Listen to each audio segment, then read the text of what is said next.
this video, we're going to look at the fuses for both the G5 and the G6 control units from Photorobot. On the G5 unit, if you turn on the power switch and the display doesn't light up, the first thing you should do is check your power cord, and then after that, we'll look at the fuses. On the G6 unit, if the button itself does not light up, then you will look at the power cord and the fuse. You'll want to confirm that the power cord is secured and tight and that the voltage is set for US voltage at 115 volts. It's important to note not to turn this adjustment if the control unit is plugged in or turned on, as it will damage the unit.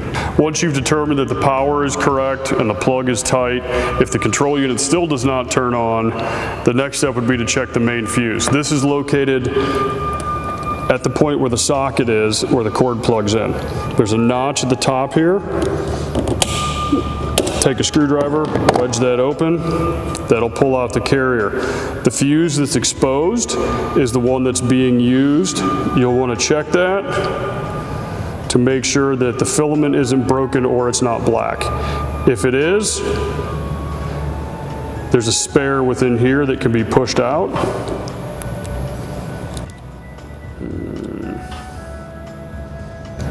And used. The fuse types are listed below here and easily gotten from a hardware store or other sources. Replace the carrier, plug the cord back in, and then check the power.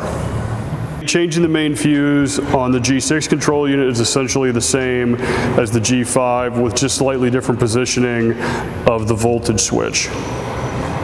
Once you've confirmed the power is correct and the fuse has been replaced, test the unit. If it will not power on, then we suggest that you call technical support at Snap36 for further instruction.